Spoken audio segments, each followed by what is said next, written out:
میں بچپن میں ایبٹ آباد گیا, ہمارے وہاں رشتہ دار تھے, وہاں کسی کی شادی وادی ہو رہی تھی, تو دہی لے کر آئے تھے وہ کافی ساری. میں نے کہا یہ کیا ہے؟ تو رزق ہے, یہ کیا کر رہے ہو اس کا؟ انہوں نے کہا کہ ہم لوگ دولہا کے سر پہ دہی ملتے ہیں, کوئی رسم ہے ان کی, اب پتہ نہیں ختم ہو گئی ہو. ہمارے ہاں دولہا کی جوتی چھپائی جاتی ہے, سالیاں چھپاتی ہیں, یہ ہے نا اردو اسپیکنگ میں. پھر سالیوں کو جب وہ پیسے دیتے ہیں تو وہ جوتیاں دولہے کی واپس ملتی ہیں. ہمارے ایک رشتہ دار کی شادی ہوئی, سالیوں نے ان کے چپل چھپائے اور اتنا پیسہ نکلوا لیا. میں نے کہا بے وقوف تھے, چپل چھوڑ جاتے, اس میں 10 چپلیں خرید لیتے یار. چھوڑ دیتے چپلیں, جتنا پیسہ تم سے نکلوا لیا اس سے بہتر یہ تھا کہ یہ چپل وہیں چھوڑ دیتے, اس پیسے میں 10 چپلیں اور آ جاتی. لیکن بہرحال اس کو اچھا نہیں سمجھا جاتا.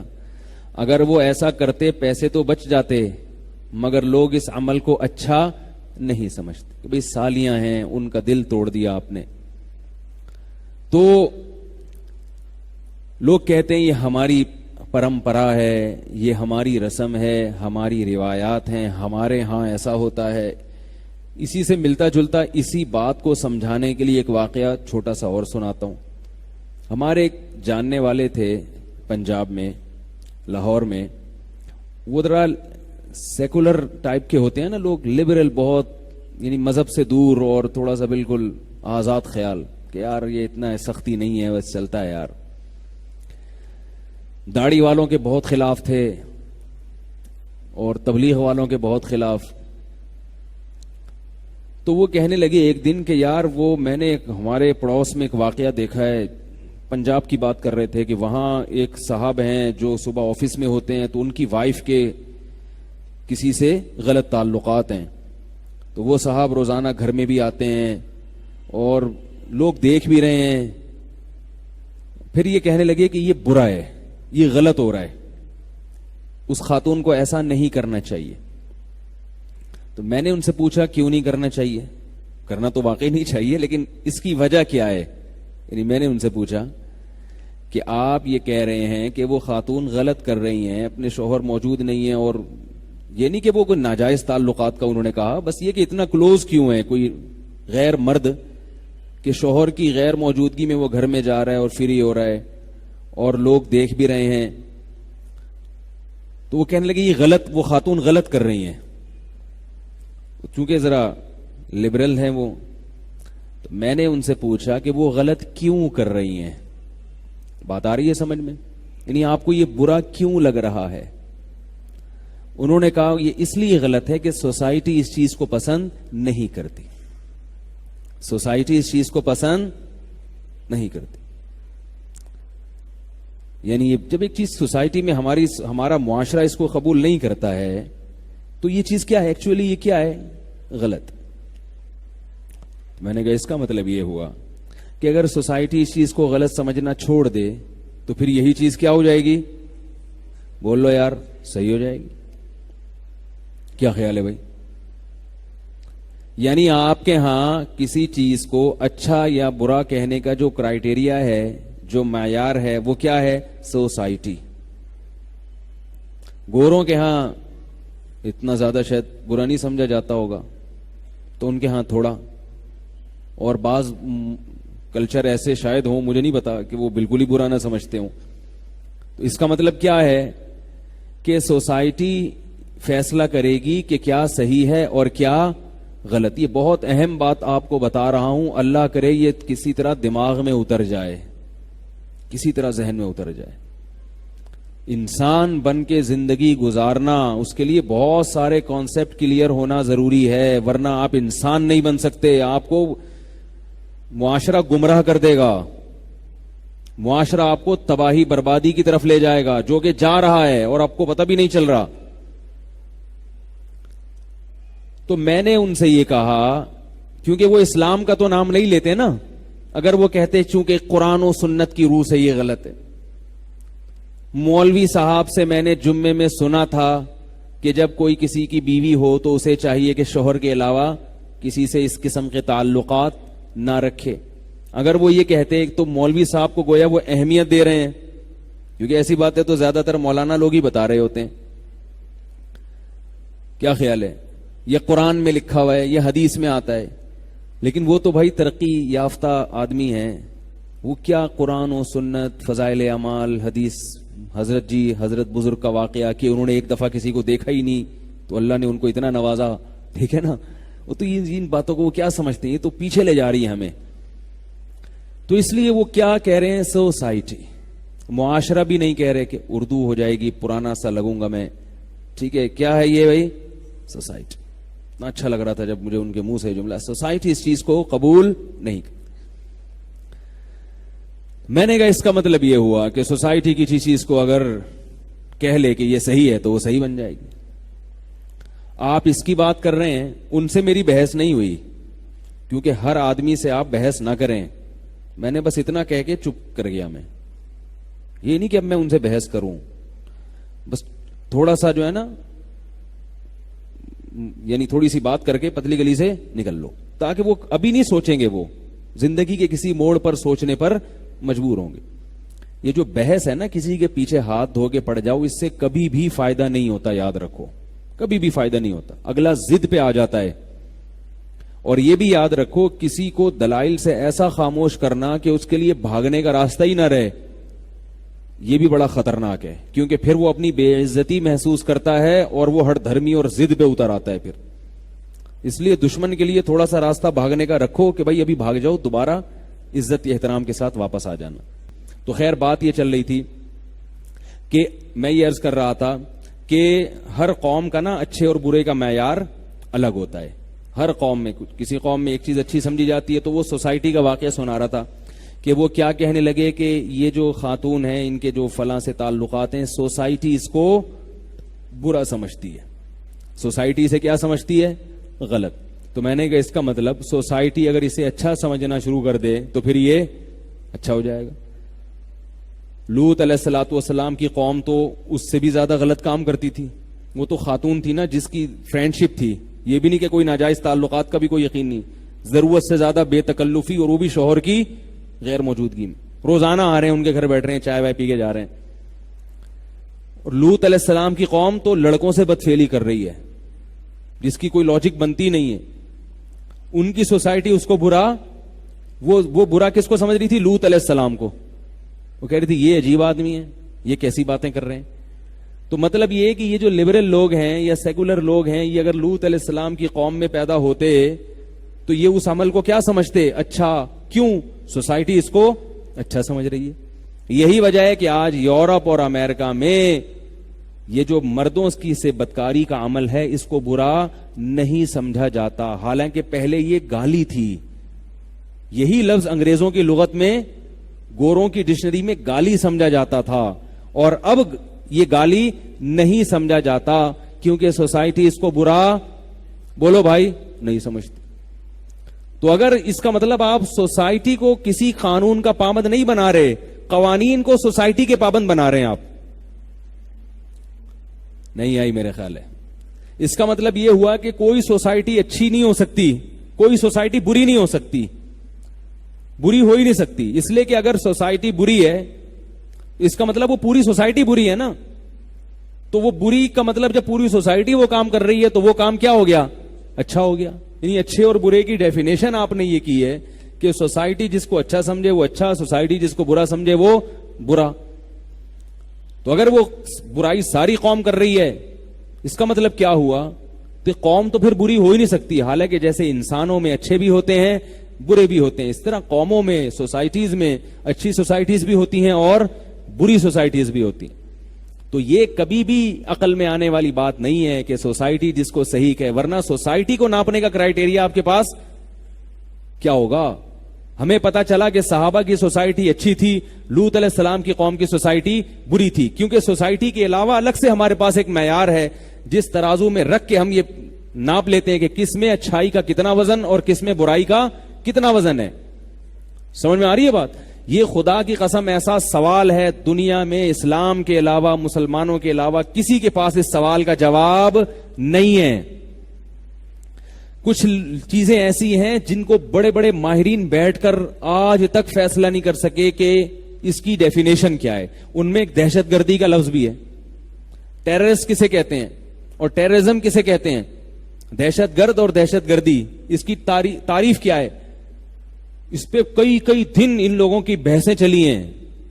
یورپ امریکہ کے ماہرین بیٹھے ہیں کہ یار دہشت گردی کی ڈیفینیشن کیا ہے، یہ آج تک متعین نہیں کر سکے. اسی طرح یاد رکھو اچھائی کسے کہتے ہیں، برائی کسے کہتے ہیں، دنیا کے پاس اس کو ڈیفائن کرنے کے لیے آج تک کوئی معیار ہے ہی نہیں. جو معیار ہے نا اس پہ اتنی انگلیاں اٹھتی ہیں کہ وہ اس کے سامنے ہتھیار ڈال دیتے ہیں. اسی طرح ایکسٹریمزم جسے کہتے ہیں نا، بہت زیادہ انتہا پسندی جسے کہتے ہیں اردو میں، انتہا پسندی. انتہا پسندی کسے کہتے ہیں؟ اس کو بھی دنیا میں کوئی ڈکشنری اس کو ڈیفائن نہیں کر سکی ہے. انتہا پسندی کسے کہتے ہیں؟ نہیں یار یہ بات میرا خیال ہے.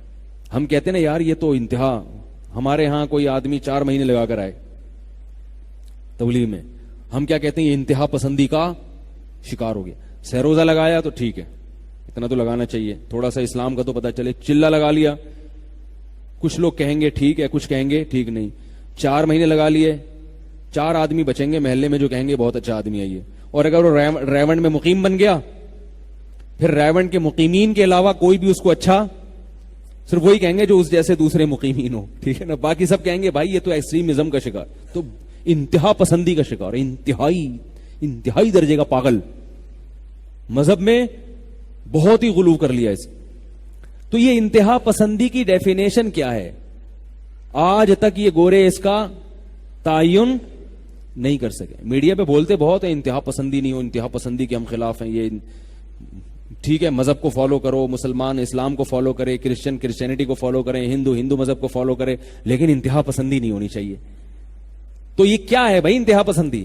اگر کوئی اپنے مذہب کو مکمل فالو کرتا ہے تو وہ انتہا پسندی ہے.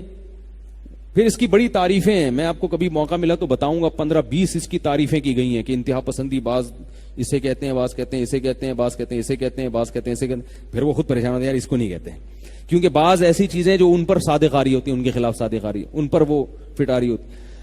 تو یہ تمام چیزیں وہ ہیں جن کا اسلام کے علاوہ کسی اور کے پاس جواب. اسلام نے بتا دیا انتہا پسندی کسے کہتے ہیں. اسلام نے بتا دیا بنیاد پرستی، فنڈامنٹلسٹ کون ہوتا ہے. اسلام نے بتا دیا اچھا کسے کہتے ہیں اور برا کسے کہتے ہیں. یہ اسلام کا ہم پر احسان ہے. اور جو بتایا بالکل ٹھیک اس کو کسی عدالت میں چیلنج نہیں کیا جا سکتا. بات نہیں آ رہی میرا خیال ہے، نہیں آ رہی نا. اسلام نے کیا کہا؟ اچھا کسے کہتے ہیں؟ جس کو اللہ اچھا کہے. برا کسے کہتے ہیں؟ جس کو اللہ برا کہے. ختم، قصہ ہی ختم ہو گیا. کیوں بھائی؟ یہ کیا بات ہوئی؟ جس کو اللہ اچھا کہے وہ اچھا، جس کو اللہ برا کہے وہ برا. یہ کیا بات ہوئی بھائی؟ اس کی کیا دلیل ہے بھائی؟ سب سے بڑی دلیل یہ ہے کہ جو دیکھو گورنمنٹ ایک قانون بنائے، گورنمنٹ کہے لال پہ رکنا ہے، ہری پہ چلنا ہے. لال پہ رکنا ہے، ہری پہ چلنا ہے. اب لال پہ آپ نہیں رکو گے، چلو گے، برا سمجھا جائے گا کہ نہیں سمجھا جائے گا؟ یعنی یہ ڈیفینیشن جو میں کر رہا ہوں نا، یہ سب مانتے ہیں اس کو، ساری دنیا کے سارے انسان اس پر متفق ہیں. وہ ڈیفینیشن ابھی میں کر نہیں رہا، پہلے مثال سے بات سمجھا رہا ہوں. گورنمنٹ یہ قانون چینج کر دے اور بولے کل سے لال بتی پہ چلنا ہے اور ہری پہ رکنا ہے. اب کل تک جو کام اچھا تھا آج وہ کام برا بن گیا، اور کل جو کام برا تھا آج وہ کیا بن گیا؟ اچھا. کیوں؟ اس لیے کہ جو آپ کا حاکم ہے، جس کی حکومت کو آپ نے تسلیم کیا ہے، اس کے آرڈر کو فالو کرنا سب سے زیادہ اہم ہے. نہیں آ رہی بات؟ اور اس کے آرڈر کو توڑنا، اس کو دنیا میں کوئی بھی نہیں مانتا. چاہے امریکہ میں جا کے رہو، روس میں جا کے رہو، افغانستان میں جا کے رہو، پاکستان میں جا کے رہو، جب بھی آپ کسی کنٹری میں رہو گے اس ملک کے قوانین کو آپ کو فالو کرنا پڑے گا. اس ملک کے قوانین کو توڑو گے، اس توڑنے کو ساری دنیا جرم مانتی ہے. کیوں؟ اس لیے کہ جو آپ سے اوپر کی چیز ہے نا، حکومت جس کا آپ پر اختیار ہے، اس نے آپ کو آرڈر کیا ہے. تو جب آپ سے اوپر کی کوئی چیز آپ کو آرڈر کرے گی تو وہ اچھا نہ بھی ہو تو اچھا بن جائے گا، اور برا نہ بھی ہو تو اس کی مخالفت بری بن جائے گی. نہیں آ رہی بات؟ تو اب گورنمنٹ کا درجہ زیادہ ہے، یہ جو اس کائنات کو چلانے والا بادشاہ ہے وہ سب سے اوپر ہے یا نہیں ہے؟ سب سے سپیریئر کون ہے؟ جس نے بنایا. جب وہ کہہ دے کہ یہ کام کرو، تو اگر وہ بذات خود اچھا نہیں بھی تھا تو اس کے کہنے سے اب اس کا کرنا کیا بن گیا؟ اچھا. اس کی مثال دوں؟ نہیں آ رہی سمجھ میں تو بتا دیں یار، مثال سے بات سمجھاؤں. اپنے بیٹے کو کاٹنا اچھا عمل ہے برا عمل ہے؟ او بھائی آپ کا بیٹا بیمار ہوا، آپ اس کو دوا لا کے نہیں دیتے، یہ بھی برائی ہے نا. حالانکہ آپ اس کو مار نہیں رہے ہیں، لیکن اس کی زندگی کے اسباب اختیار نہیں کرتے، مر وہ خود ہی رہا ہے بیماری سے، آپ اس کی دوا کا انتظام نہیں کرتے، تو بھی آپ برے کہلائیں گے کہ نہیں کہلائیں گے؟ لیکن ابراہیم علیہ السلام کا تو مقام ہی اس لیے سب سے اونچا ہوا کہ انہوں نے اپنے بیٹے کو ذبح کرنے کے لیے لٹا دیا اور کاٹنے کے لیے تیار ہو گئے، اور چھری چلا بھی دی. وہ تو اللہ نے نہیں چلنے دی، ورنہ تو کٹ گئے تھے وہ. اسی بیس پہ ابراہیم علیہ السلام اس دنیا میں سب سے اچھے کہلائے. نہیں آ رہی؟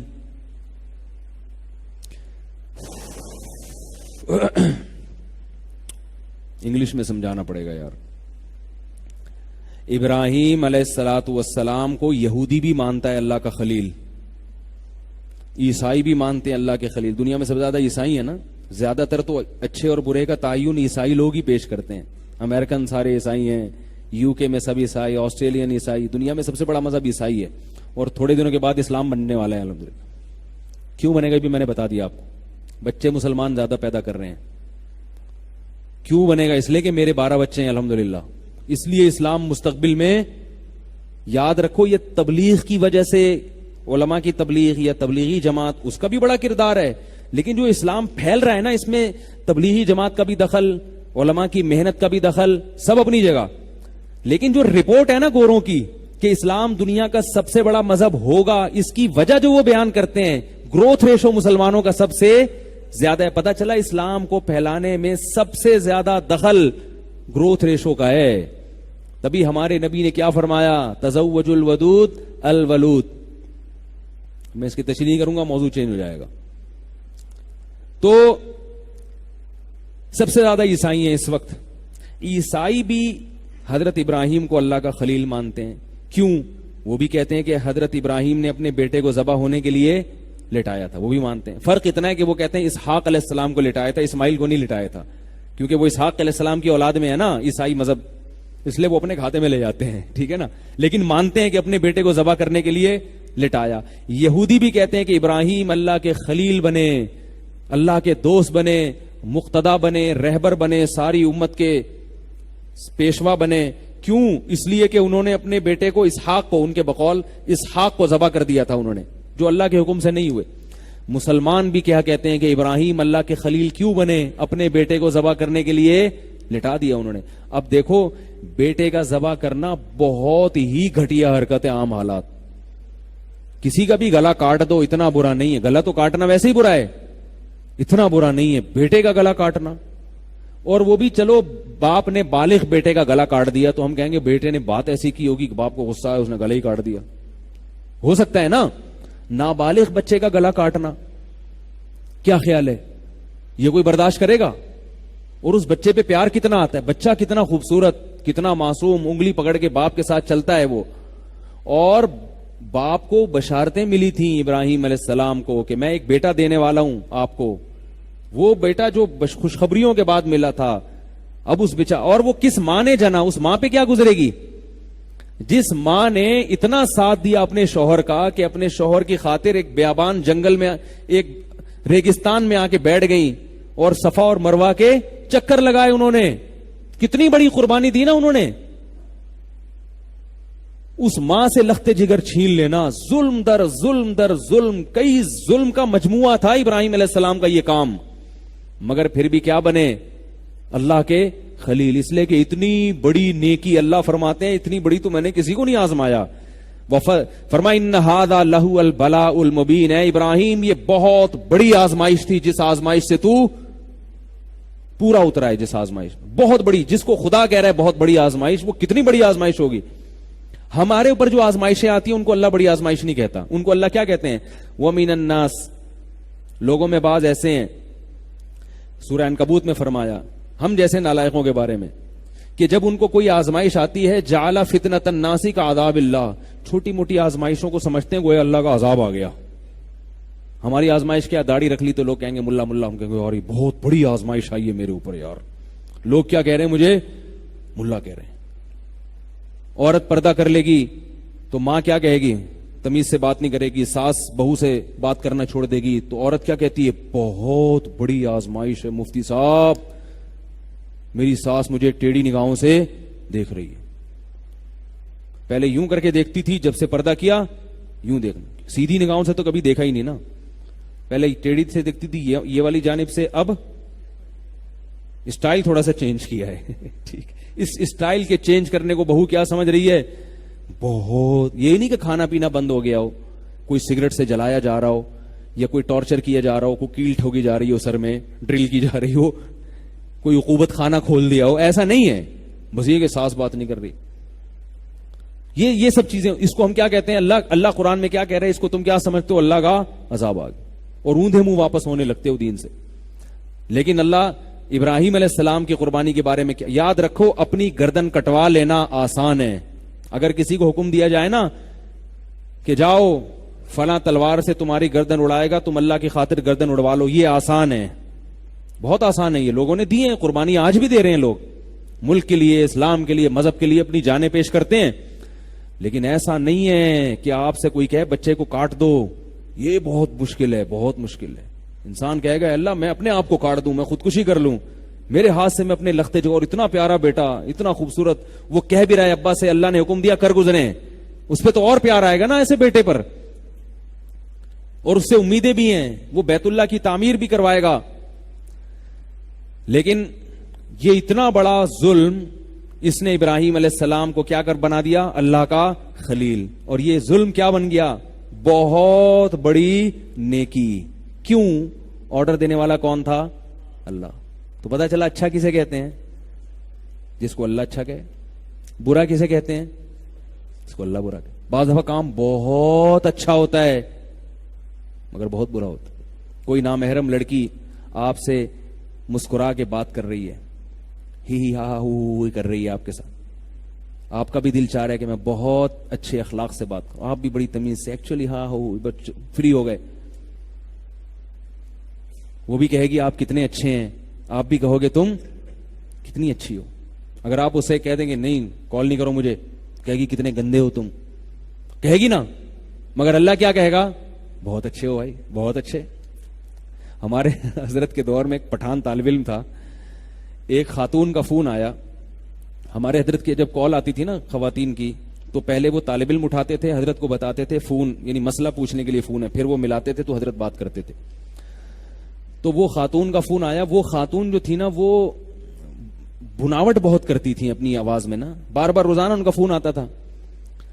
بھائی جو ٹو دا پوائنٹ بات ہے وہ کرو، کیا خام ہمیں اتنا کھینچ کے بات کو طول دینا اور اس میں بڑی آواز بھی پھر گھمانا، جیسے بات ہوتی نا ہیلو ایسے کر کے ہیلو نکالا اور پھر وہ اتنا تو وہ طالب علم بیٹھا ہوا تھا، اس کو غصہ آ گیا نا.